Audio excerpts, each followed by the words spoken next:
الحمد لله كفى والسلام على عباده الذين اصطفى أما بعد فقد قال الله تبارك وتعالى في كلامه المجيد وفي الفرقانه الحميد. أعوذ بالله من الشيطان الرجيم. بسم الله الرحمن الرحيم. إنا نحن نزلنا الذكر وإن له لحافظون. وقال عز وجل في موضع آخر: ولا تهنوا ولا تهزنوا وأنتم الأعلون إن كنتم مؤمنين. وقال عز وجل في موضع آخر: لقد كان لكم في رسول الله أسوة حسنة. وقال النبي صلى الله عليه وسلم: خيركم من تعلم القرآن وعلمه، أو كما قال عليه الصلاة والتسليم. وقال النبي صلى الله عليه وسلم: لا يؤمن أحدكم حتى أكون أحب إليه من والده وولده والناس أجمعين متفق عليه. Mic man, একটু সাউন্ডটা বাড়াও ভাই, একটু বাড়ানো। বাইরে কিন্তু দারুণ আওয়াজ, কিন্তু ভিতরে আওয়াজ হচ্ছে না। আলহামদুলিল্লাহ, আজকের এই সভার যোগ্যতম সভাপতি সাহেব, বিজ্ঞাপিত অবিজ্ঞাপিত ওলামায়ে কেরাম, আমার সামনে বসে থাকা দিনদার ইমানদার কলমাওয়ালা বাবা জীবন ভাইয়েরা, পদ্মার আড়ালের মায়েরা, খালারা, বোনেরা, আবা মা বোনেরা রাতে এসেছে নাকি? আবাইছে? আলহামদুলিল্লাহ, আল্লাহ রাব্বুল আলামিনের লাখো শুকরিয়া যে আল্লাহ আপনাকে আমাকে বড় ভালোবেসে রহম ও করম করে এই ঠান্ডাকে অপেক্ষা করে ঠান্ডার রাত্রি দিনই মজলিসে বসার আসার তৌফিক এনায়াত করেছেন। সেই মহান স্রষ্টা রব্বুল ইজ্জাতের শানে অন্তরের অন্তর থেকে একবার বলি আলহামদুলিল্লাহ। আর তো জোরে বলা যাবে না? আগে আলহামদুলিল্লাহ বললে গুনাহ হবে না নাকি হবে? নাকি হবে। কতটা? কেউ যদি একবার অন্তর থেকে আলহামদুলিল্লাহ বলতে পারে তো তার আমলনামায় 1000 নেকি লেখা হবে আর 1000 গুনাহকে মাফ করা হবে। কি আলহামদুলিল্লাহ বলবেন না? না আপনাদের কারো গুনাহ নাই নাকি? তাহলে বাবজি, তারপরে পরে এই বিশ্ব নবী, দয়ার নবী, নবীদের নবী, নবীকুলের শিরোমণি মা আমিনার লাল মরুর দোলাল তাজদারে মদিনা সৈয়দুল কাওনাইন শাফিউল মাজনাবিন রাহমাতাল লিল আলামিন নবী কাউসার, নবী মাআসার, নবী কিবরিয়া, সরকারে দো আলম আহমদ মুস্তাফা মুহাম্মদ মজদবা, সকলে বলি সাল্লাল্লাহু আলাইহি ওয়াসাল্লাম। তিনার উপর দুরূদ ও শান্তির ধারা বর্ষিত হোক, আল্লাহুম্মা আমিন। মোহতারাম, প্যারা নবীর ঘোষণা, এ মজলিসে আসলে বসে গেলে তার জীবনের গুনাহগুলা ক্ষমা হয়ে যায়। একজন সাহাবা বললেন, ইয়া রাসূলুল্লাহ, ও আল্লাহর হাবিব, কেউ যদি চুরি করে, কেউ যদি জিনা করে? রাসূলুল্লাহ বললেন, ওয়া ইন জানা ওয়া ইন সারাকা। বলি, ইয়া রাসূলুল্লাহ, ওয়া ইন জানা ওয়া ইন সারাকা? আল্লাহর হাবিবও বললেন, ওয়া ইন জানা ওয়া ইন সারাকা। রাসূলুল্লাহ বললেন, আবু জার, যে আল্লাহ মাফ করবে তো তোমার এত সন্দেহ কেন?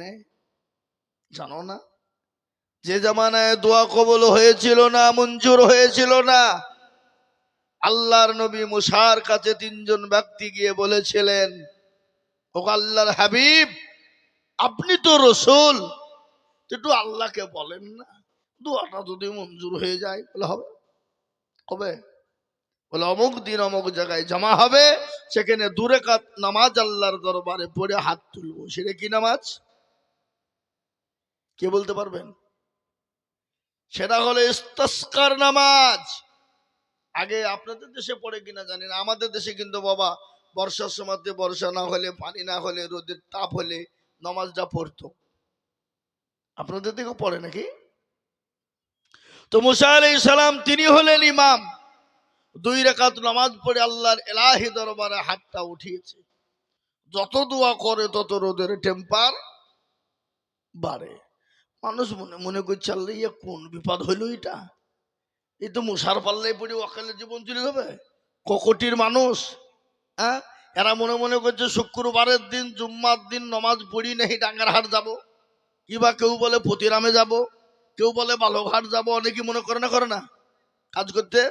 কিন্তু বাবজি জি দেখছে মৌলবি এমন বড় কেরাত ধরিয়েছে, ও বলছে আমার নমাজ পড়ে যাওয়া হয়েছে। ও তো বুঝতে পারছে না যে মৌলবি তোমার হোশ নাই, আমি নমাজ পড়ে ডাঙ্গা যাবো, তুমি বড় কেরাত ধরেছো, তার মানে কি গো নমাজের মাধ্যমে বলে নাকি? হ্যাঁ, না না, পেছন থেকে ছোট করার পদ্ধতি শিখেলেন। মানে কি ছোট করো, আমি নমাজ পড়ে ডাঙ্গাহাট যাব? এ বাবজি, আল্লাহ আকবার, আল্লাহ আল্লাহ আল্লাহ। মুসা আলাইহিস সালাম দোয়া শেষ করে দিল, দিয়ে বলছে আল্লাহ যত দোয়া করি তত রোদ বাড়ে, তার মানে আল্লাহ বলে মুসা ইন্নী আলামু মা লা তা'লামুন, আমি যেটা জানি সেটা তুই জানিস রে মুসা। বলে আল্লাহ আমি জানি না বটে, কিন্তু তুমি দোয়া কেন কবুল করো না বলো? আল্লাহ বলে মুসা ওই মজলিসের ভিতরে যেমন একজন মানুষ নোংরা কাজ করে বসেছে রে মুসা, যতক্ষণ পর্যন্ত বদলি থেকে না উঠবে আমি আল্লাহ দোয়া কবুল করব না, না জানি আমার গজব চলে গেল বলে। একে দোয়া কবুল হয় না, আবার এর ভিতরে এই কাজ। মুসা নবীর হাতে কি ছিল জোরে বলুন? আশা, লাঠি। লাই বেয়াদব, ওঠ এখান থেকে, ওঠ। আল্লাহ তো দোয়া কবুল করবেই না, না জানি গজব এলো বলি, ওঠ এখান থেকে। কেউ উঠে না, কি করে উঠবে? আমি যদি বলে দিনাজপুরের মানুষ এরা খুব ভালো, জিলাপির থেকেও সোজা। কি জিলাপি সোজা না বেকা? হ্যাঁ, তো কালকে সভাপতির বাড়ি চুরি হয়েছে বাবা, কে করেছে একটু হাতটা তুলো তো, মানে তুলবে কেন? যদি একবার তুলিয়ে ফেলে ও যত এলাকায় চুরি হয়েছে সবার ঘাড়ে ফেলবে, আর মায়ের মাটিতে একটাও পড়বে না, সব পিঠে। শুনেলেন এই মজলিসের কত দাম, কত দাম, কত মূল্য। যে মানুষটা অন্যায় করেছিল, নোংরামি করেছিল, চুরি করে বসেছিল মজলিসের ভিতরে, আল্লাহকে ডাক দিয়ে বলে মাবুদ গো, আমি অন্যায় করেছি, নোংরামি করেছি, কেউ বলতে পারবে না, তুমি আর আমি ছাড়া কেউ জানে না। এতগুলা মানুষের সামনে আমাকে তুমি বেইজ্জতি করো না। তুমি ইজ্জতের মালিক, বেইজ্জতের মালিক। তুমি যাকে ইজ্জত দাও কেউ তাকে বেইজ্জতি করতে পারে না, আর যাকে তুমি বেইজ্জতি করে দিবা আল্লাহ তাকে কেউ ইজ্জত দিতে পারে না। এতগুলা মানুষের সামনে বেইজ্জতি করো না। আল্লাহর কাছে দোকানে কাছে তুলে বলে আইয়ুহাল্লাযীনা আমানু তুবু ইলাল্লাহি তাওবাতান নাসুহা, আল্লাহর কাছে তওবা করি, তওবায়ে নাসুহা করে নাই। আল্লাহ বলে বান্দা রে, আমি তোর জীবনের জিন্দেগির যত গুনাহ করেছিস আমি ক্ষমা করে দিলাম। খালি ক্ষমাই নয়, আমি আল্লাহ তোর উপর রাজি এবং খুশি হয়ে আমি তোর দোয়া মঞ্জুর করে নিলাম। সুবহানাল্লাহ বলবেন না? দোয়া কবুল হয়ে গেল। মুসা নবী আলাইহিস সালাম আল্লাহকে বলছে আল্লাহ তুমি কি আমার সাথে ইয়ারকি ঝুলিয়েছ? আল্লাহ বলছে আরে তোর সাথে আমি আর কি করবো কোন রে? হ্যাঁ, তোর সাথে আর কি করবো মানে? বলে আল্লাহ তুমি এখানে বললে না উঠলে পানির দোয়া কবুল হবে না, আর একজন লোক উঠলো না আর তুমি দোয়া কবুল করিলে, তার মানে কায়দা পেয়ে সবাই। এ বাবা, আল্লাহর সঙ্গে মুসা নবী আলাইহিস সালামের একটু কথোপকথন হতো, এবং নবী সাল্লাল্লাহু আলাইহি সাল্লাম মুসা আলাইহিস সালামকে আল্লাহ অত্যন্ত ভালোবাসতেন। এত ভালোবাসতেন। একদিন মুসা আলাইহিস সালাম আল্লাহকে বলছে, আল্লাহ সবাই ঘুমায়, তুমি ঘুমাও না, তোমার ঘুম নাই? আল্লাহ বলছে, এই মুসাই, কি বলছিস তুই? আমি ঘুমাবো না? আমি ঘুমাবো না? না, আমি জিজ্ঞাসা করছি আমি তুমি ঘুমাও কিনা। কেন, তুই বিশ্বাস করিস না? হ্যাঁ, অবশ্যই বিশ্বাস করি তুমি ঘুমাও না, কিন্তু তোমার কি ঘুম আসে না? আমার কথা, তাহলে আমি কেন ঘুমাই না তুই দেখবি তো? বলে, হ্যাঁ আয়। কোথায়? তুর পাহাড়ে আয়। তুর পাহাড়ে মুসা আলাইহিস সালাম কেউ গিয়েছে, তুর পাহাড়ে আল্লাহর সঙ্গে দেখা করবে, আর তার হাতে একটা কাচের গিলাস দেওয়া হলো, আর ঘুমকে বলে, এই ঘুম, যত পৃথিবীর ঘুম আছে মুসাকে ধর, ধর মুসাকে। আর এমন ঘুম আল্লাহ দিয়েছে বাপ, মুসা আলাইহিস সালাম ঘুমের চোটে তার তুর পাহাড়ের উপর ঘাস কিনে পড়ে গেছে, কাচের গিলাস ভেঙে চুরমার হয়ে গেছে। কিছুক্ষণ পরে মুসা আলাইহিস সালাম আল্লাহ মুসা নবীকে ডেকে, মুসা আলাইহিস সালাম, আল্লাহ রাব্বুল আলামিন বলে, এই মুসা, সামান্য একটু ঘুমের কারণে যদি কাচের গ্লাসটা যদি তুই না রক্ষা করতে পারিস, আর আমি আল্লাহ গোটা পৃথিবীর নিয়ন্ত্রণ করি, আমি একবার যদি ঘুমিয়ে যাই, চাঁদের সঙ্গে সূর্যের টক্কর লেগে যাবে, সূর্যের সঙ্গে চন্দ্রের টক্কর লেগে যাবে, আর টক্কর যদি লেগে যায় তো গোটা পৃথিবীটা তছনছ হয়ে যাবে।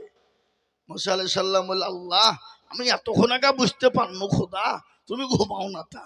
আল্লাহ সেই মুসা আলাইহিস সালাম আল্লাহকে বলছে, আল্লাহ তুমি বললে দোয়া কবুল করবো না, আবার দোয়া কবুল করলে তার মানে? আল্লাহ বলে, মুসা রে, আমি কত বড় দয়ালু তো জানিসনি? বলে, হ্যাঁ জানি, কিন্তু ওই মানুষটা অন্যায় করেছিল বটে, নোংরামি করেছিল বটে, কিন্তু আমার কাছে এতটাই কান্না করেছিল, চোখের পানি ফেলেছিল, আর আমি আল্লাহ সব সহ্য করতে পারি, কিন্তু কোনো বান্দা যদি চোখের পানিকে এক ফোঁটা আমার দরবারে ফেলে দেয়, তো আমি আল্লাহ আমার বান্দার জীবনের যত যত গুনাহ রয়েছে সমস্ত গুনাহকে এক ফোঁটা পানির কারণে আমি সমস্ত মাফ করে দিই। জোরে বলুন সুবহানাল্লাহ।